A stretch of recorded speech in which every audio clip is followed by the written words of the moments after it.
We're made to make things. We live in a world of chaos that is constantly breaking down around us. And against that chaos, we have been made to create things. Might be just creating a beautiful dinner for dinner tonight. Whatever it is, but this is what we're here for. It's part of our purpose. Welcome to Created Creative. I'm Dawn. And I'm Ruth.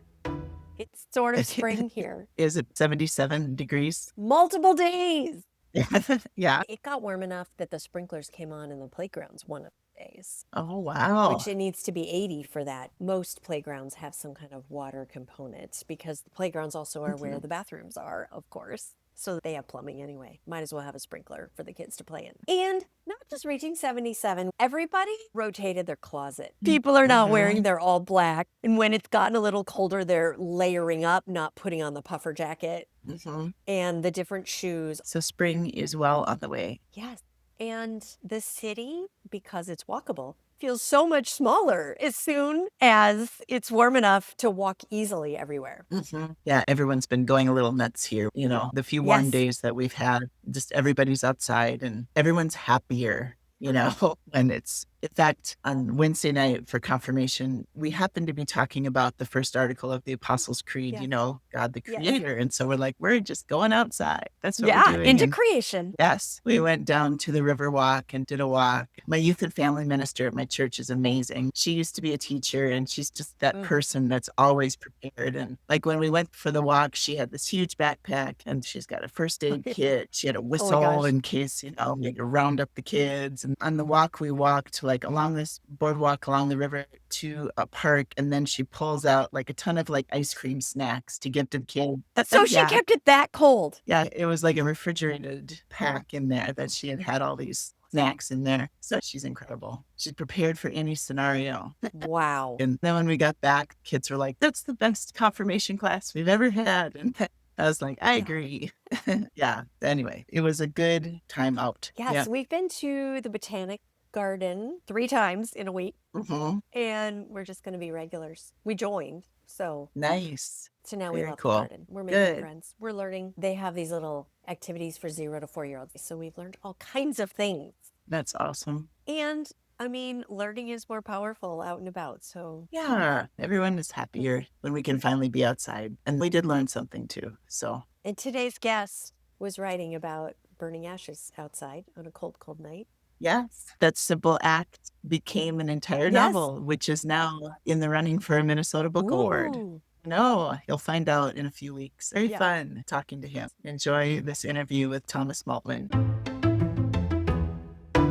Hi, nice to meet you. It's great to be here. Tom, would you mind taking a moment to introduce yourself to our listeners? Sure. My name is Thomas Maltman, and I am the author of 4 novels. Most recently, the novel Ashes to Ashes, which came out in July of last year. And I've been writing. My first novel was published in 2007. I'm not a fast writer, though, so it usually takes about 3 or 4 years for my novels to percolate. So I knew I wanted to be a writer from the time I was 16 years old because I just loved books and loved reading so much. And so it's such a pleasure now to become an author. And I make a living by teaching at Normandale Community College. Teaching is what actually pays the bills. So I'm a writer and a teacher and a father of 3 daughters, and I'm married to a Lutheran pastor. Are you teaching other people to write novels? Not to write novels yet. So I teach undergraduates, and we really get them started by teaching them to write short stories and chapters, and then they build toward the novel. But it's a building block of what you do in your creative time.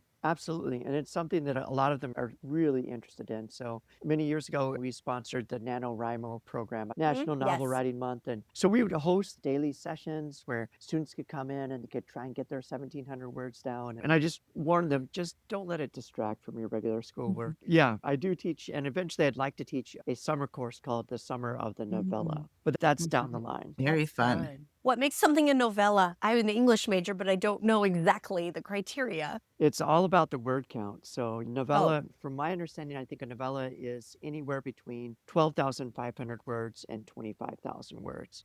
So it's a super short novel. And actually, novellas are some of my favorite stories. Recently, Netflix made the Dennis Johnson novel, Brain Dreams, and it's just a fantastic book. I love that book, even though it's so short. Excellent. Tell us a little bit about how this one was birthed. How did this one come about? Ashes to Ashes. Yes. So Ashes to Ashes, really, I've been thinking about this novel for at least 20 years before I actually sat down to write it. As I mentioned, I'm married to a Lutheran pastor, and one of our first years out on the prairie, Melissa forgot to order the baggie of ashes that you need for the Ash Wednesday service. And so what we had to do is we were in the garage of the parsonage, super cold night. I had this Folgers can. We're stuffing in palm fronds from the previous year's Palm Sunday service into this Folgers can, dumping lighter fluid on it. It wouldn't catch fire, so I kept putting more and more lighter fluid on it until eventually went up with a whoosh.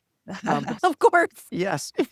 And the next night at the service, the ashes that Melissa marked on people, they didn't wash away right away. Eventually they did, but at first people were like, wait, this is cleaning. And I was like, oh, did I do something wrong? It's so much lighter And so- fluid. Yeah, but it really sparked a wondering in me, a question like, what would happen in a small town? Because we lived at the time in a small town of 900 people. What would happen in a small town if the ashes didn't wash away? Would people feel like they were blessed or cursed? Would they feel called to do something that they've never done before? So that's the question that I've been carrying around in every Ash Wednesday since. I would think back to that first Ash Wednesday service. And so eventually I decided I was going to sit down and write it. And I started this novel during the pandemic lockdowns. So we were trapped inside our house, had nowhere to go. And I had a couple different ideas that also were mixing in with that too. I just read this true news story about a farmer and his son who had survived an accident in a grain bin. And most farmers don't. Oh, that's so scary. Yes, yes. They have this phrase, what the grain gets, the grain keeps is the phrase that they go by because it's a deadly place on the farm. But they had survived. And so I was like, okay, here are my two characters that I can work with, along with this premise of ashes not washing away. And so started it during the lockdowns. This novel was the first thing that I would work on in the morning. I would not check news, would not check social media. My whole entire family was home, but while the kids were sleeping, while my wife was sleeping, I woke up and I worked on this novel. And I got to live in this story world. And I really was conscious that I was trying to make a story world where the reader would want to go back to, that they would want to return to this story world as well too. So that's one of the big things. There's some other story threads too, but that's one of the big things that started this particular novel. Yeah. How is it the same or different than the Sneetches? And they wanted stars permanently and then removed. Well, they're kind of being forced to wear those stars by a vague governmental authority that's fascist. So nobody is forced to. They've all chosen to have the ashes, but it just happens that a mystery why the ashes don't wash away right away. I was not expecting that Sneetch reference. Well, I mean, stars upon bars, a marking that doesn't go away and then it makes you act differently. Oh, yeah. I know that book because I used to teach 7th grade language arts years ago. I teach at a college level now. But yeah, Yeah. we would do in the 7th grade in California a unit on the Holocaust. And so sometimes when you're dealing with a really dark historical time period, really troubling, you need to find a way to help them understand. Go for Sneetches. So the Sneetches was a book that we would read, and then they would connect it or relate it to Brilliant. the Holocaust. Brilliant. Yeah, Yes. yes. I love that story about getting the ashes made with your wife. And I think about how many pastors and their partners probably have stories about creating the ashes for Ash Wednesday or at the last minute and some variation of that I'm story. glad that you like that story. My wife doesn't like that story. Because it shows she didn't plan. Yeah. When I was interviewed for Living Lutheran, she was like, you just threw me under the bus there. So Except every reader of the Living Lutheran knows things Exactly. like that happen. All We've had a been version there. of that. Yeah. for sure. In fact, when I read that article, I was remembering, I was actually just cleaning out my bathroom recently, and I was like, why do I have this jar of activated charcoal here in my bathroom? And I remember there was one Ash Wednesday where it's like, there were no saved palms, there was no ashes. And then I was like, I bet I could use activated charcoal. So Where do you get that activated charcoal? at the drugstore. Yeah. Oh, I had no idea. Yeah. I'm learning so much. Anyway, Wow. but don't use wood ashes. We all know that, but hopefully we all know that because it leaves really Your story would come true. acidic. Yeah.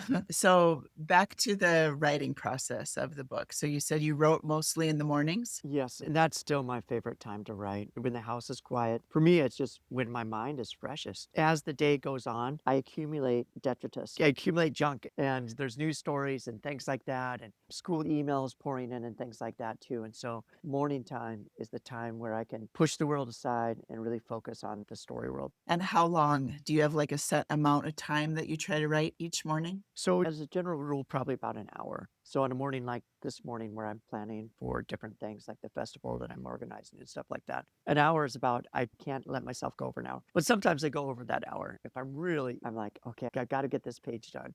But generally about an hour with my schedule is about all I can do. With that hour a day, I still probably get done about 10,000 polished words of writing every month. So that hour a day adds up. It's a novella every 2.5 months Yeah. Yeah, good point. with the math. Yeah. And I'm curious with the publishing process. So this is your fourth published novel. Like, how did you go about finding a publisher when you first started out? Well, it's really difficult to find a publisher if you don't have an agent. And this wasn't as true when I was first trying to find a publisher in 2007 for The Nightbirds, which was my first novel. But it's even more true now that agents are the gatekeepers of the fictional world. But I was lucky enough in 2007 with my first novel, I did some research and found out, okay, here are some independent publishers that will consider a manuscript if you don't have an agent. And so one of those publishers happened to be Soho Press. And so I sent it off for the first 50 pages to editor Laura Ruska. She's since passed on. And then she was like, send me the rest. And then about 3 weeks later, she sent me an email and said, can we talk by phone tomorrow? And I was like, okay, yeah. And then she was like, I really liked your novel and we'd like to Ah, publish it. And so that's how I got connected with Soho Press. And they're the ones who have published all 4 of my novels. They're more known for international murder mysteries, but they also have this small niche for literary fiction. okay. And so I just fit this niche that they were also looking to publish. And so Mark Doughton, he took over editing my novels after Laura passed on. And he's been my editor for my last 3 novels. I did have an agent for a time, but eventually we parted ways. I think that during the pandemic, I really started thinking about, okay, who's been really supportive in my creative life, really been behind me, and that my publisher for sure, yes. But at the time, I felt disconnected from my agent, and so we parted ways. And so I don't currently have an agent right now. Okay. But if you have a publisher who believes in you, it sounds like from your description, the agent is not as important. Yes. So you said you write upstairs. Do you have like an office space in your house? No, years ago, for a joke, we have a walk-in closet, and I put a small desk in there, and joked that this was where I was going to write. It's not a very good space, though, so I don't do any writing in the walk-in closet.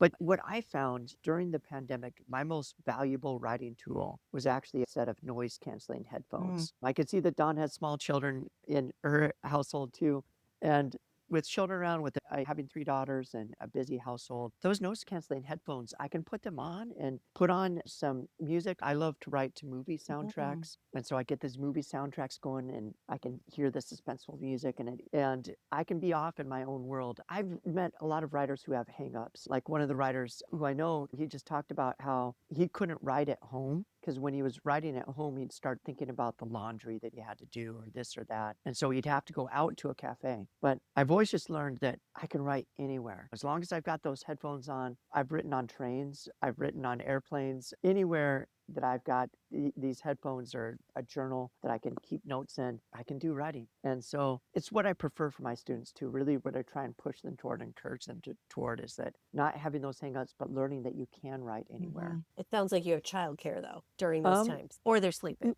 Or they're sleeping. And my daughters are getting a little bit older now. Oh, great. And so that also makes it easier because they're much more independent. My youngest daughter now is 12 years old going on 18. Yeah. So Nice. so But in the pandemic, it was a real question. Oh boy, yeah. but in the pandemic, yeah, she was in kindergarten and Yeah.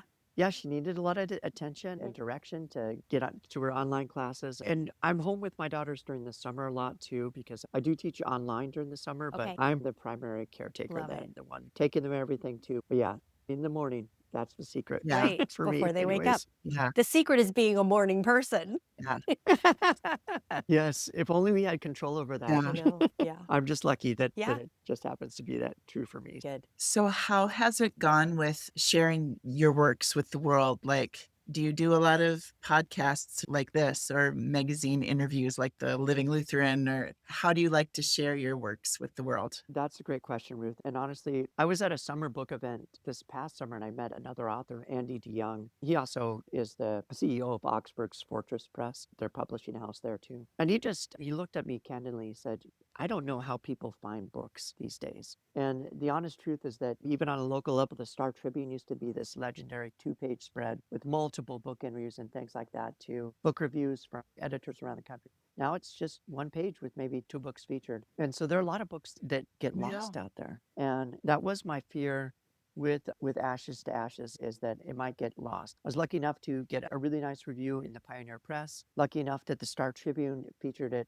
in 5 books we're excited about in July. Oh, good. They didn't review the book, but they featured it for that. There wasn't a lot of all these other publishing venues. Like when the Nightbirds came out in 2008, it was reviewed in the Boston Globe, in the Denver Post, and newspapers around the country reviewed that. And there was this place. And then when Little Wolves came out in 2013, the blogs were really big then. And everybody had a blog, and there were all these bloggers out there Yeah. influencing things. And so it got featured in that. But when The Land came out, which was my 3rd novel in 2020, the world had shut down. Yeah. And that was a terrible time to have a novel out. I talked to anybody who published a book in 2020, and that was definitely a lost book. And I didn't want to see that happen with Ashes to Ashes. And so I've been fortunate, actually, that it's been more recently. Actually, most of the time, it's within the first month of a novel's release that you get attention. But I met an author named Kata Schwinn, who I would recommend one day for your podcast too, because she does some beautiful stuff writing about issues of faith. And she has a new book out called The Gospel of Salam. And so Kata Schwinn and I were talking, and Kata knew people at the Christian Century, knew people at the Living Lutheran, and was kind enough to connect me with them. And so that's how that interview happened in the Living Lutheran. And the review, there was a nice review that was featured in the Christian Century too, of Ashes. And so I was lucky to make some of those moves. And then you go out there and you try and do readings in terms of reaching readers, going back to your original question now. But readings are sometimes tough too. When you have a book out that's about set during the Lenten season and it's summertime and people are at the barbecue, they don't necessarily want to read about Yeah. a Lenten journey. And it's never easy. I think you do have to schedule these events and these readings and go places. The book tours have gone away. Most publishers don't pay for book tours anymore. It's tough. Yeah. That should be that was a long answer when all I should say is it's hard to find readers. We want the long answer. So I'm It's a grateful for podcast. podcasts like this. Maybe podcasts are the blogs of 2013 They are. in terms of publishing. I really respect that. And I think that these podcasts grew out of this desire for community and for connection that all of us had during the pandemic. Yes. And a third thing, I totally agree with you. People want longer form content. They see clips all day on social media and they're looking for longer conversations, I would guess, when they think about podcasts. Yeah. Ooh, I love that. Well, and I think it's important. So many of our listeners are people that they're aspiring creatives, and it's just kind of good for them to hear about that changing landscape of, how to share your work in the world. And maybe that brings me to we're kind of focusing on beginnings. And if someone feels drawn to start something creative, but they don't know where to begin, what's the smallest step you'd recommend? That's a great question. And it's one that I face with my students all the time. And so just a brief story. One time I had a student come down to my office, and this student had filled an entire binder. It was like 400 pages of world building that they had done for this fantasy world that they really wanted to write about. Yeah. And it was a substantial binder. And they passed this treasured binder to me. And I looked at the student. I said, but what have you written that's set in this world? Like, what's the plot? Yeah, and you could see that they were afraid to start writing about this story world that they'd spent so much time dreaming up. And I just had to say, it's not real until you start the story. That's the only way to make it real. And so the smallest step I would say is this. I'm a big believer, and one of the things I'm really trying to get across to my students is writing things out by hand. So this journal is a prayer journal. And so I keep a prayer journal over Lent and jot down prayers or passages from whatever book I'm reading. But along with that too, I also start my rough drafts in here. And you will notice that when I'm writing a rough draft, I don't know if you could see that, but there's the words rough at the very top. And that's just because if some untimely accident were to happen to me and my daughters were to come across this and be like, what's wrong with Dad? What was Dad doing? At least they would see that rough. But that's also a signal to me that I'm giving myself permission to write badly. And we go over that tip again and again, that the secret to learning to write well is first giving yourself permission to write badly. Right. There's a lot of bad writing in this journal right here. There's a lot of false starts, a lot of things that didn't quite work out. But once you have that down on the page, now you have something that you can work with. And so I've got this down on the page now. I've got a page up thing that I can put up to the right of me. Then I start typing it into my computer. I can make changes as I'm typing it into the computer. I print those pages out, delete the screen that I've got, start marking up those pages, reading them aloud. And now I've got material that I can work with. But that you don't have that material to work with unless you've given yourself that permission in the very beginning. And so that's my secret, is that all the world building in the world, that's beautiful. That's a lovely thing to do and imagine, but it's not going to become real until you start to write it out, until you tell the story, until you find out who these characters are. Who are these characters in time? What problems do they face? What do they desire? What do they long for? What obstacles are keeping them from getting what they want? Yeah. And exploring those questions, the story starts to become real. Yeah. I'm always curious with a novel, like, is it hard for you to keep the storylines straight sometimes in your mind, or is it very clear to you as you're going what you're building? Oh, that's a great question. You live in a story world. It means that sometimes you'll dream about your characters. And I've had dreams. I had a dream about one of my novels, Little Wolves. They were getting ready to send it to the printers. And I had a dream about one of the main characters. And the main character was insisting that he be part of the climactic scene. I love it. So I was like, I wrote my editor and I was like, we've got to change this. Don't send it to the printing press yet. Stop the presses. Yes, The actual. exactly. Stop the presses.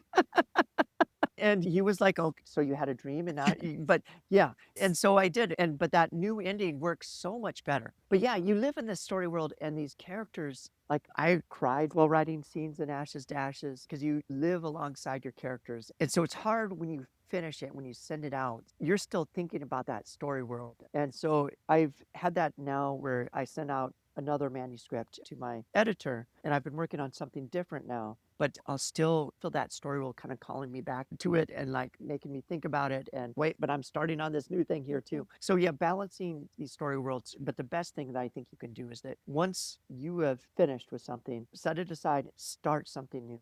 Because it's a long process. Once you send things out to editors, to magazines, whatever, you could be waiting for a year, maybe more than a year.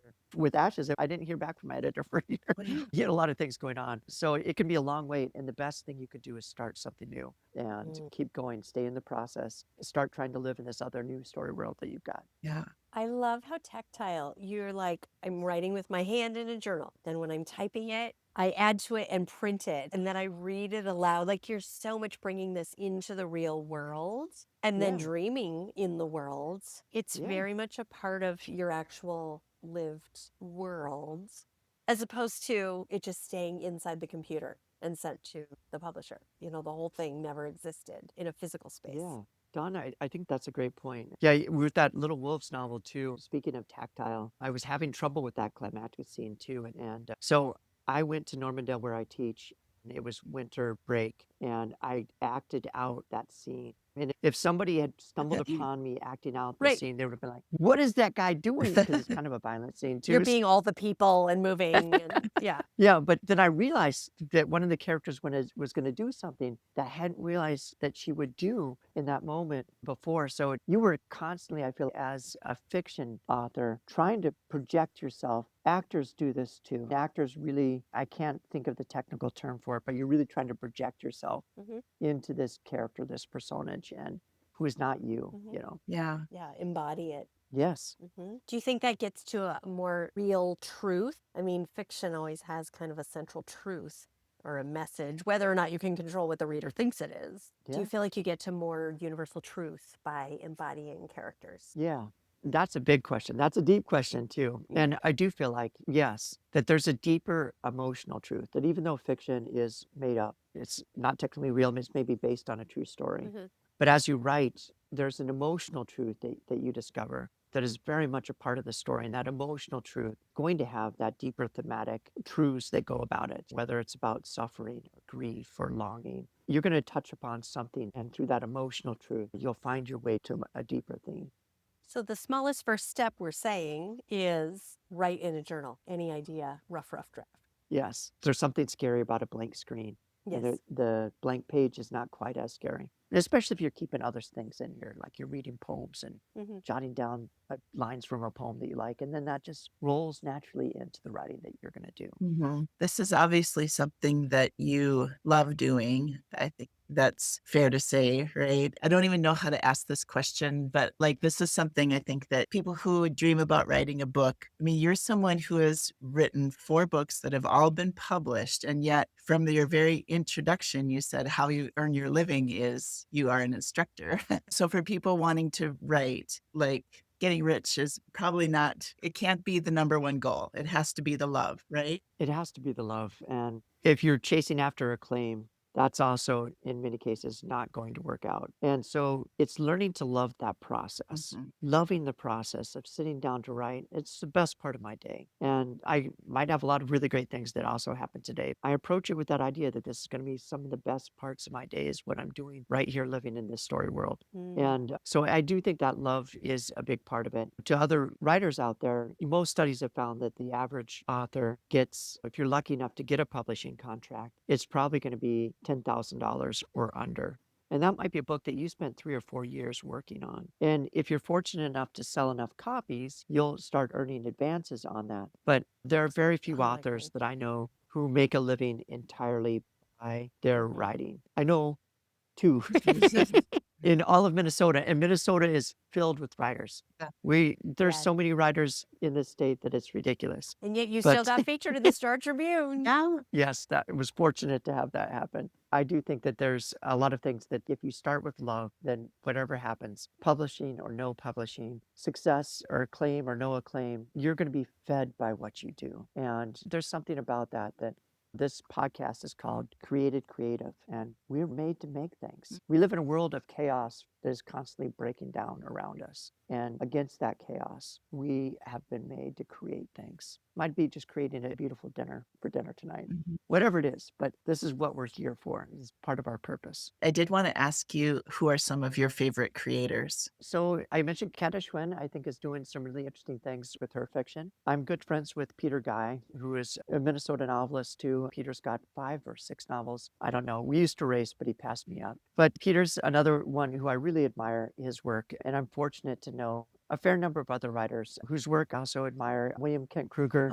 wrote a lovely blurb for the back of Ashes to Ashes. And he's been such a kind and wise and generous person in terms of helping me along the way as someone, because Kent has obviously done quite well now with his Ordinary Grace and with his kind of standalone novels as well too. And these are all people who I feel fortunate to know. I think there's a myth of the writer being alone in an ivory tower somewhere. Yes, you do need to be alone when you're originally creating this stuff, but we need most of all community.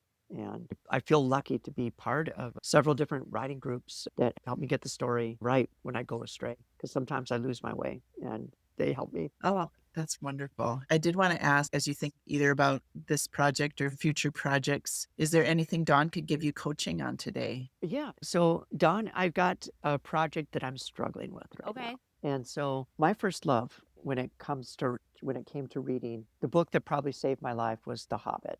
Yes. And we moved when I was 13 years old. My dad was in the military and we moved in the middle of the school year. You don't want to be the new kid. I in the middle did of the that school in year. 8th grade. I moved in the middle of the school year. Oh. I know the pain. So yes, 8th grade. It was 8th grade too. And so I was a magnet for the bullies there. But I learned that the one place where I could go to get away from the bullies was the library. It was my kind of safe place. They don't go in the library. The bullies were not readers.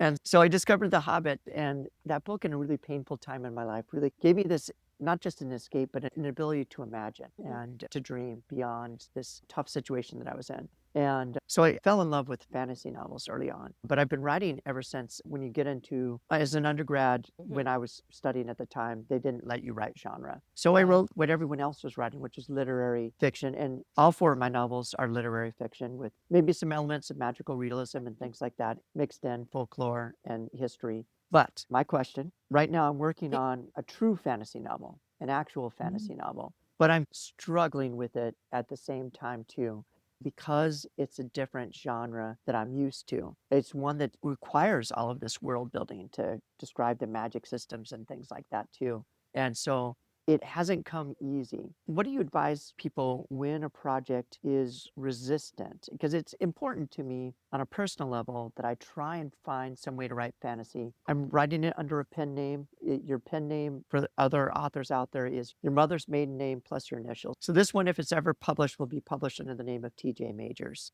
But I'm struggling with it. And my whole entire family, they mostly read fantasy. And so I want to find a way to finish this. What's your advice when a writer starts hitting roadblocks with a difficult project? Back to what you already said, community. Do you Yeah. have accountability people? Do you have check-ins? And do you have somebody who will say, is it too far? Like, is it too hard? Do we start over? There may be that point. We don't want that. But Yeah. until then, as long as Yeah. you're committed to keeping going, is there someone who can be checking in? There is, but the challenge is, with fantasy, there's other people out there who just look down on fantasy. Fantasy's beneath them. So we need a fantasy accountability partner, right? Because I have an accountability partner. I've got one, and I think that he's willing to take a look at it, but he's not going to enjoy reading it because it's not his thing. chosen genre. Okay, this is a group on Facebook. It has to be. I mean, I don't know that for a fact.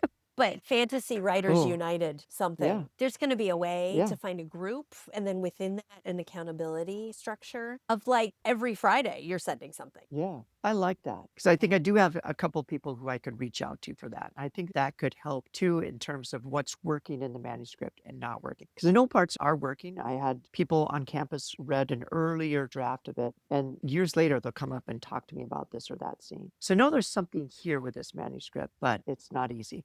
Are there like, you know how there's Dungeons and Dragons tournaments? Could Yeah. you find someone there that just wants to read it? Yeah. We would be like like delighted that. to be the accountability partner of an author. Or I said Dungeons and Dragons because you said The Hobbit, but Yeah. whatever the world where you're going to find the people, find the audience, almost like market research. You're not writing like that. for someone outside of you. You're sort of writing for your family, but just that someone who's already loving the genre will then Yeah. be checking in. Because there's two things. There's the actually writing it, and then there's the, is it good because I haven't done this? Yeah, I like that. And I think that could work. I'm just thinking about there's a local game store that has a Dungeon and Dragons group. Oh, see? Yeah. You even know where Yeah. they are. Go find them. I think that's fantastic. Yeah. Yeah. I was just curious. It sounds like you've been working on this piece quite a while, the fantasy one. If I'm really honest, I started on it way back in 2016. Oh, okay. Oh. We had just come back from Paris, and if you see Notre Dame, there's the gargoyles, and the gargoyles look like it was raining at the time, the very first time I saw them, and I just remember looking up at this holy cathedral, and there are these demons on the cathedral, and they look like they're alive. They're drooling in the rain, and I was like, who put those there, and why? Yeah. And I was fascinated. So I first started writing it as a historical retelling of the French Revolution as if the gargoyles were alive. But it turns out that readers who like history don't like fantasy, and readers who like fantasy don't really want real history. That's true of me. And- Funny. I fell into this bad trap where, yes, I wrote all of this really big, huge project. And now with this scene that I'm struggling with right now, what I've done is I've taken this huge project and I'm just trying to make it a series of novellas. Okay.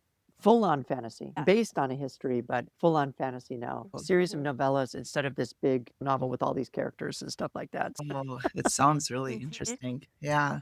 So when are you going to the Yeah. game store to meet the Dungeons and Dragons people? I am probably next week after I'm done with organizing this writing festival, my Okay. schedule opens up a little bit more. And then I'll have a chance to sit down with them. And I'm always trying to, we've been talking about teaching writing too. I'm really always trying to get across to my students the idea of play, that writing is play. It's a form of play. And I bring in games, writing games to emphasize that. And so maybe I need to play. I Yeah. need to play some games and Yes. play with this a little bit more and just have fun doing that. Oh, Thank you, Don. And be in the community of your audience. Yeah, absolutely. oh, I love that. I like that. Thank you. Thank you so much, Tom, for taking time to visit with us today. And I love all of your insights about creativity. And we're really honored that you would take time to be with us today. It's been a genuine pleasure to speak with both of you, Ruth, Don. So thank you so much for having me on your podcast. You're doing good work out there, important work. Thank you for joining us for Created Creative. We're so glad you could be with us today. If you would like to talk more about living creatively, be sure and check out our Patreon, and then you will find out the details of when we are going to gather and talk about how you can live more creatively. I can't wait for that discussion. And go create something. Go create something.